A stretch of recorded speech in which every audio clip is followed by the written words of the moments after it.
Halo teman-teman semua, berjumpa lagi di channel LifeTech.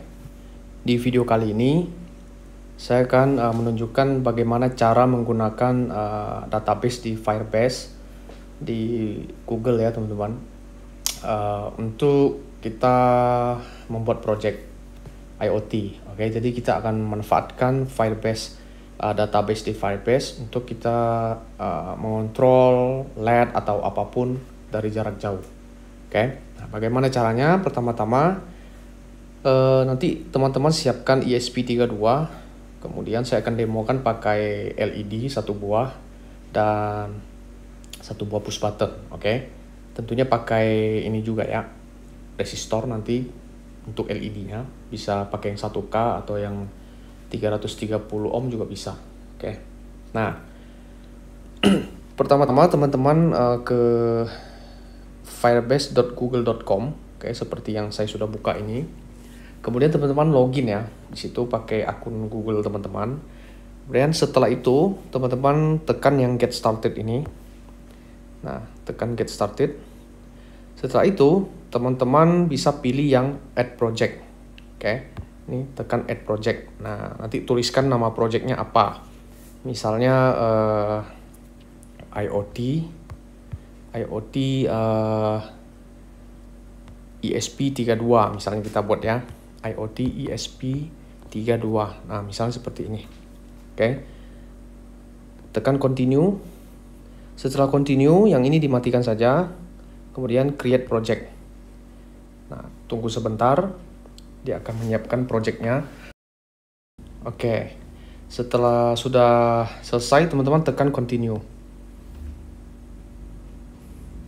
Nah, di sini project kita sudah aktif ya teman-teman ya. Tinggal kita tekan bagian build ini yang di kiri. Kemudian kita bisa ke real time database, tekan real time database. Nah, setelah tekan real time database, kita bisa tekan yang create database ini. Oke, kita pilih server Google yang paling dekat dengan kita, yaitu Singapura ya. Kalau kita di Asia kan, pilih Singapura, kemudian next. Nah, di sini teman-teman boleh pilih yang mana saja, start in log mode atau pilih yang start in test mode.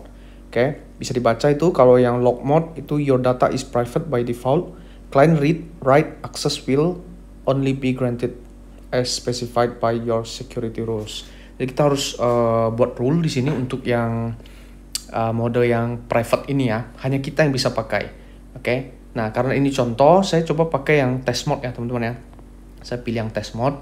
Nah, di situ ada peringatan ya, default security rules for test mode allowed anyone with your database reference to view. Oke, jadi ini intinya siapapun bisa akses gitu. Oke. Nah, nanti teman-teman pilih saja mau yang pakai yang mana, karena ini hanya contoh saja. Oke. Nah, kita tekan enable setelah itu. Nah, kemudian ini database-nya sudah dibuat ya. Nah, di sini sudah dibuat database-nya. Di bagian sini teman-teman bisa tambahkan key. Oke, tekan saja ini. Kemudian tekan plus ya di sini ya. Bisa key yang macam-macam, key dan value. Artinya mirip JSON ya teman-teman ya. Modelnya adalah model database-nya adalah key dan value. Key-nya apa? Misalnya teman-teman tulis LED misalnya, atau relay atau apapun.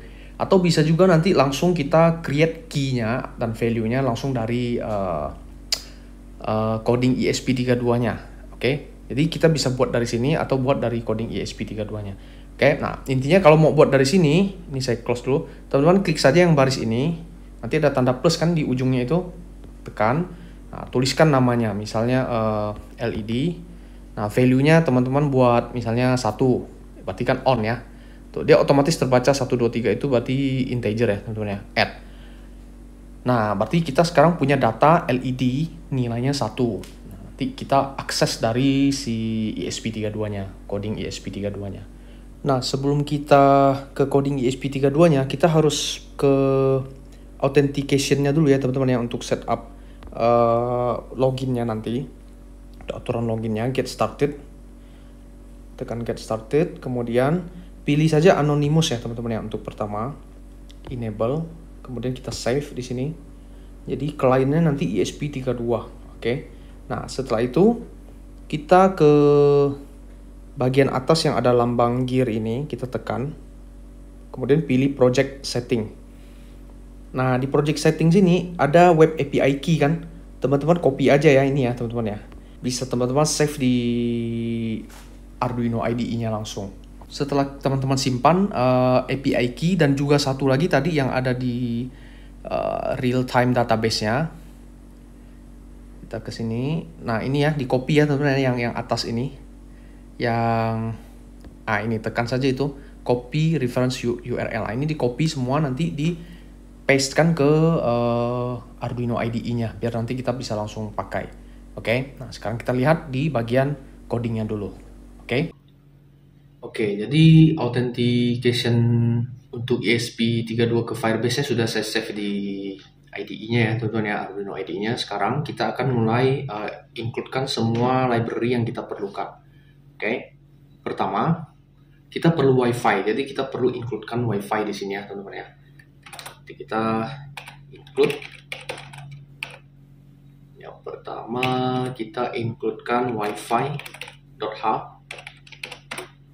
Kemudian yang kedua kita perlu library untuk akses Firebase-nya teman-teman ya. Nanti kita bisa install dari sebelah sini teman-teman. Nah, yang ini. Oke. Kita include-kan dulu Firebase underscore ESP client.h. Yang kedua, kita juga perlu library di folder add-ons. Nanti kita pakai library token helper. Nanti folder ini udah otomatis dibuatkan saat kita install aplikasi Firebase-nya, library Firebase-nya ya teman-teman ya. Oke. Token helper.h. Kemudian satu lagi add-ons namanya RTDB, real time database ya di sini ya. helper.h. Oke. Nah, kita perlu 4 library ini aja. Berikutnya kita akan siapkan semua ya, dari SSID, password untuk WiFi kita, dan API key dan database URL yang sudah kita kopikan di atas itu. Kita define di sini, kita pakai keywordnya SSID. Terserah teman-teman mau namanya apa ya, yang jelas sesuai nanti dipakai. Oke. Nah, saya pakai WiFi saya sendiri. Saya tethering dari handphone. Kemudian kita juga define untuk passwordnya. Sekali lagi sesuaikan dengan yang teman-teman punya ya. Oke. Nah, next kita juga perlu define untuk API key-nya. Nah, API key-nya copy saja yang di atas ini ya teman-teman ya.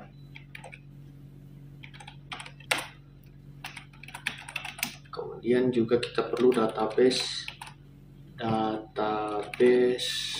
URL. Database URL-nya. Nah, setelah itu kita akan buatkan objek untuk masing-masing ininya ya, data, authentication dan juga config-nya. Oke. Nah, kita tuliskan nama ininya, Firebase data. Kita kasih aja namanya data ya, nama objeknya ya. Kemudian Firebase. Untuk authentication-nya kita buat out aja. Kemudian yang ketiga Firebase config. Firebase, yang di atas harus ada auth tuh ya. Nah, ini config. Kita kasih nama config saja biar sesuai ya. Nah, oke. Setelah itu, sebelum ke setup, kita perlu beberapa variabel untuk LED dan juga push button-nya ya teman-teman ya, dan beberapa variabel untuk nampung nilai dari button dan status LED-nya. Oke. Jadi untuk LED-nya saya simpan di integer saja. Teman-teman bisa pakai define sih dia seperti yang di atas ya. LED, saya kasih nama LED. Saya colokkan di pin 21 ya.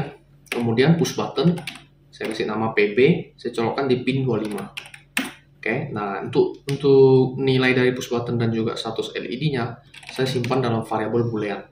Oke, kasih aja let state dan push button. Oke, seperti ini.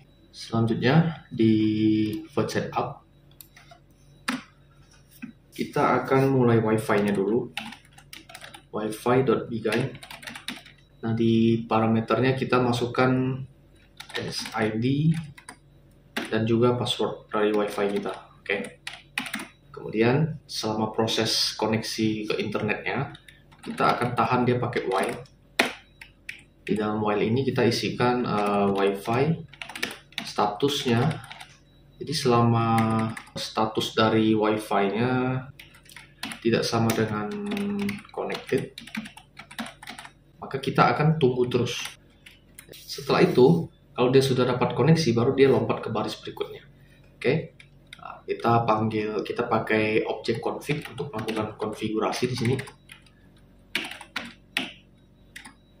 Pertama kita konfigurasi untuk API key-nya, API_key. Dia akan kita set sama dengan variabel API key yang sudah kita buat di atas. Oke. Kemudian kita juga set untuk database URL-nya. Kita konfigurasi juga database URL. Oke, nah, kita sudah buat di atas database URL seperti ini, huruf besar semua ya, sesuaikan dengan yang di atas. Kemudian kita akan lakukan juga di sini untuk sign up ke Firebase-nya, teman-teman ya. Jadi kita tulis firebase.signup. Nah, untuk sign up ini kita bawa beberapa parameter. Yang pertama, parameter config tadi ya, yang sudah kita set di baris di atas itu. Kemudian juga parameter untuk authentication-nya. Dan password dan username kita kosongkan. Oke. Kosongkan seperti ini. Kita pakai anonymous ya. Nah, kemudian kita juga konfigurasi untuk tokennya ya.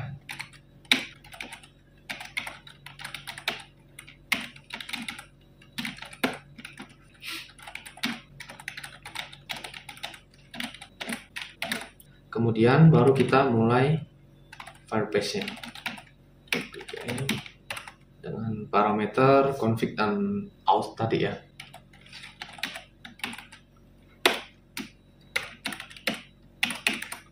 Oke, sorry ini salah, ini harusnya pakai dan ya.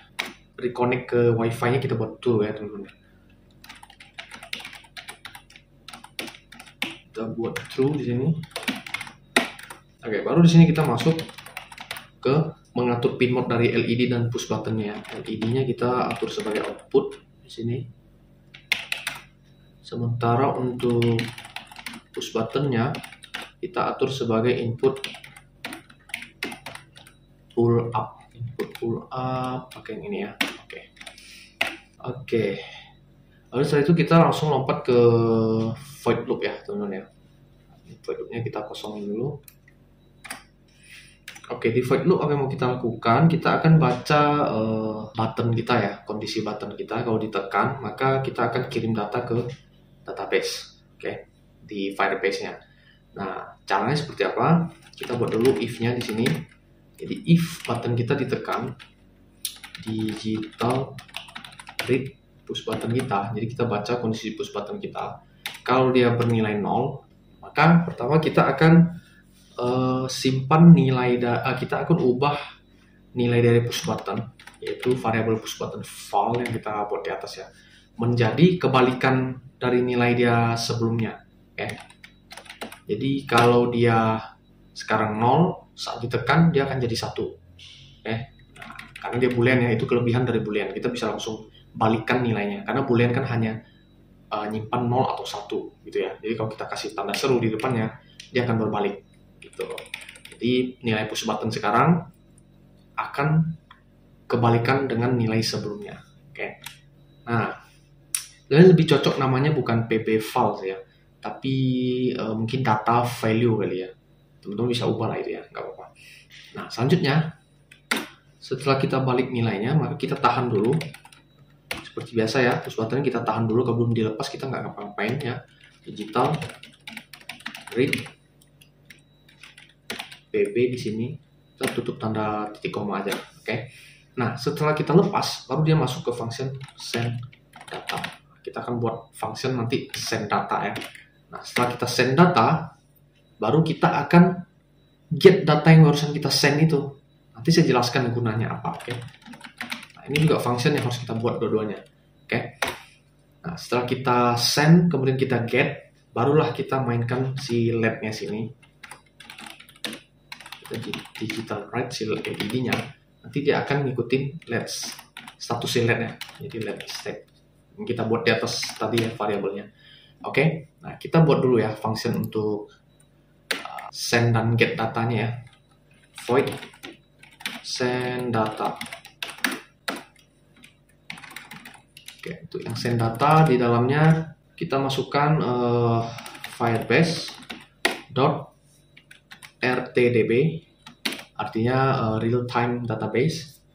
Nah, di sini kita mau ngeset data di firebase-nya ya teman-teman ya. Jadi kita bisa bermacam-macam sih, bisa set boolean, bisa set integer, bisa set string dan lain-lainnya. Nah, karena yang mau kita kirimkan atau yang mau kita simpan ke database real time database di Firebase-nya berupa nilai boolean, maka di sini kita set bool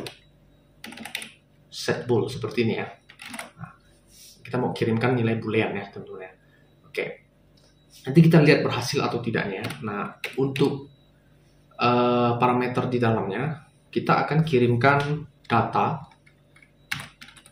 Oke, data sudah kita buat ya di atas ya.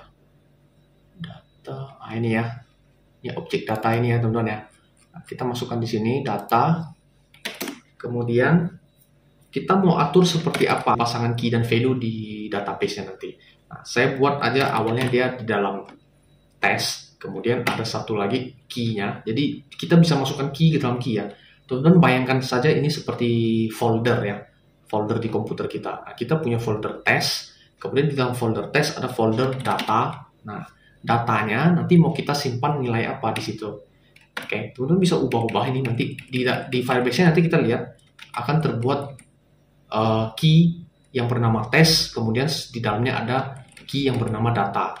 Nah, di dalamnya mau kita taruh nilai si push button tadi. Nah, push button value-nya tadi bisa 1 bisa 0 ya, antara dua itu.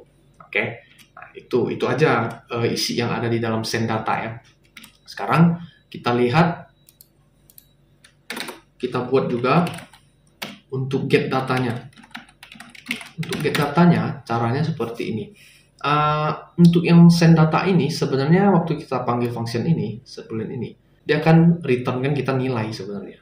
0 atau 1. Kalau 0 berarti gagal penyimpanannya. Kalau dia returnnya 1 berarti berhasil. Jadi teman-teman sebenarnya bisa bungkus ini dalam if ya.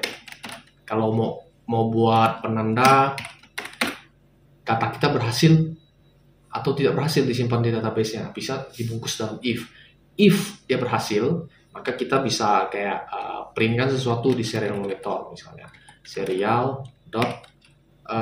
print line, misalnya berhasil seperti ini ya. Oke, teman-teman. Nah, cuma kan kita nggak pakai, saya tidak pakai serial monitor di sini ya. Maka saya hapus aja ini if-nya. Saya nggak pakai if. Oke, jadi saya anggap dia pasti berhasil. Ya, jadi kalau dia nggak masuk ya udah nggak berhasil. Itu aja kesimpulannya. Kita close. Oke. Nah, begitu juga untuk yang get data ya teman-teman ya. Untuk yang get data caranya sama Firebase kita bukan pakai set tapi pakai get ya. Jadi real time database get. Kita mau get dari folder mana, mau mengambil datanya dari mana gitu ya. Dan data, nama objek data yang kita buat di atas. Kemudian karena di atas ini saya simpannya di alamat ini, test data, kemudian nilainya apa, maka saya ikutin aja ya, saya copy. Saya akan ambil dari sini. Jadi apapun yang tersimpan di sini akan saya ambil. Oke, akan saya ambil dan akan saya pakai untuk menyalakan si LED. Si LED kan nyalanya ngikutin variable LED state ya. Berarti kan kita harus isi nih LED state-nya dengan data yang kita ambil di sini. Oke. Paham ya teman-teman ya? Jadi LED state akan sama dengan, nah, caranya data dot, karena data kita berupa boolean. data. Seperti ini teman-teman. Nah, ini tuh untuk kita ngambil benar-benar nilainya. Nah, ini kan baru kita akses ya nilainya ya.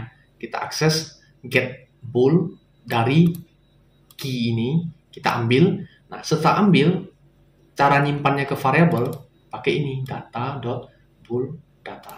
Nah, kita simpan sini. Oke ya, karena datanya udah pasti boolean ya di sini.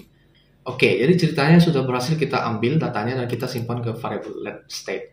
Nah, sehingga ini digital write si LED-nya ngikutin dia. Jadi kalau tersimpan 1 ya dia nyala. Karena kan ini LED 1 kan artinya high. Nah, kalau dia tersimpannya 0 maka dia akan mati gitu. Oke, sekarang verify dulu di sini.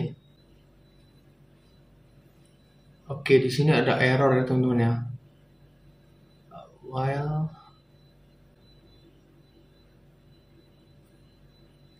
ini saya lupa kasih tanda buka tutup kurung ya teman-teman ya. Oke, harusnya ada tanda buka tutup kurung kan function ya. Oke, ini coba kita langsung upload aja lah ya teman-teman ya. Kita langsung upload. Oke, sudah saya upload. Hasilnya seperti ini ya teman-teman ya. Kalau saya tekan, kita coba lihat di Firebase-nya dulu. Nah, di Firebase-nya ini kan masih yang terakhir itu ya, yang pertama tadi saya tunjukin yang kita buat secara manual, LED. Nah, kalau saya tekan ini sekali, oke, jadi rangkaiannya seperti ini. Kalau saya tekan, nah itu nyala ya teman-teman. Perhatikan di layar, masuk satu folder key baru, namanya test. Oke, namanya test. Dan di dalamnya ini, ada value true tuh teman-teman, datanya true itu artinya kan 1 ya. Kalau saya tekan lagi ini, nah, dia jadi false, artinya dia jadi 0. Oke, saya ulangi, saya tekan di sini tuh ya true. Kalau saya tekan lagi dia jadi false. Oke, nah apa yang kita lakukan di sini, kita kirim data waktu kita tekan kan, nilai data dari push button value ini kan jadi, misalnya dia sekarang 0, kalau saya tekan dia jadi 1 kan. Nah, 1 itu dikirim ke Firebase, kemudian kita ambil nilai yang sudah kita simpan itu, kita untuk dipakai nyalakan LED. Nah, pertanyaannya kan kenapa nggak langsung aja push button value itu dipakai untuk nyalakan langsung si LED-nya, nggak usah ambil dari Firebase lagi. Nah, kalau gitu ya kita ngapain pakai Firebase kan? Tujuan pakai Firebase kan untuk kita bisa kontrol LED ini dari manapun, selama kita punya akses API key dari Firebase-nya yang kita copy di awal tadi, waktu kita membuat project-nya ya. Gitu ya teman-teman ya. Oke, nah saya rasa cukup. Nanti bisa dikembangkan ke hal-hal yang lain. Misalnya kita mau menyimpan kondisi terakhir dari project kita, atau suhu, atau apapun ya. Kita bisa simpan di real-time database yang punya Firebase ini. Oke, teman-teman. Terima kasih sudah menonton. Semoga bermanfaat bagi teman-teman semua. See you in the next video.